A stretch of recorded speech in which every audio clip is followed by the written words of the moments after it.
UP का जिला बहराइच सांप्रदायिक हिंसा की आग में जल रहा है। रविवार को मूर्ति विसर्जन के दौरान हुई दो बच्चों की हिंसा में एक युवक की मौत के बाद बहराइच दंगों की चपेट में है। उत्तर प्रदेश के मुख्यमंत्री योगी आदित्यनाथ की सरकार पर पिछले 7 सालों के सफर के ऊपर यह पहला दाग लगा है।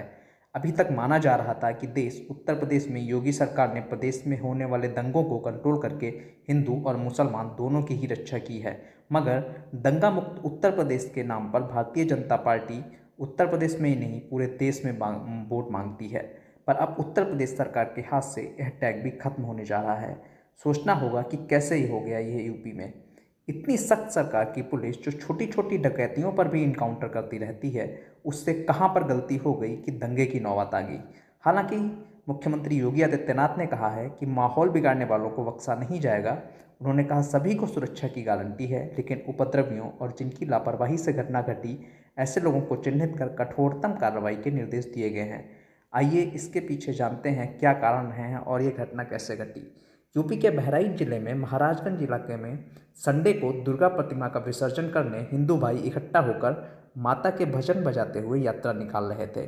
तभी मुस्लिम कट्टरपंथियों ने यात्रा के ऊपर पत्थरबाजी कर दी और आगजनी और फायरिंग जैसी घटनाएं हुई। इस घटना में रामगोपाल मिश्रा की हत्या हो गई और 12 से अधिक लोग घायल हुए, जिनका अस्पताल में इलाज चल रहा है। अब आपको बताते हैं पूरा मामला क्या है। बहराइच के महाराजगंज में दुर्गा विसर्जन पर हिंदू मिलकर यात्रा निकाल रहे थे, जिसमें माँ दुर्गा के भजन और आरतियां बज रही थीं। तभी कुछ मुस्लिम लोगों को यह पसंद नहीं हुआ। मुस्लिम लोग वहां इकट्ठा होकर भजन बजाने से मना करते हैं और स्पीकर के तार निकाल देते हैं, जिसका विरोध करने पर मुस्लिम लोग पथराव शुरू कर देते हैं, जिससे वहां पूजा समिति के लोग प्रदर्शन शुरू कर देते हैं और पुलिस को सूचित करते हैं। लेकिन पुलिस वहां आकर उपद्रवियों के खिलाफ कार्रवाई न करके उल्टा हिंदुओं पर लाठीचार्ज करती है और वहां से भगाने का प्रयास करती है।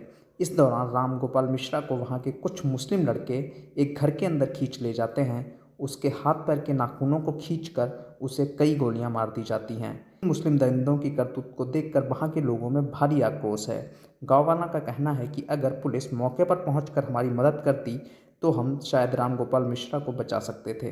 रामगोपाल मिश्रा के भाई प्रमोद ने मीडिया से बातचीत करते हुए बताया कि जब झगड़ा हुआ और मुझे यह सूचना मिली कि रामगोपाल मिश्रा को गोली लग गई है और जब वह अपने भाई को लेने पहुंचा तो पुलिस वहां लाठीचार्ज कर चुकी थी और भीड़ वहां इधर उधर भाग रही थी।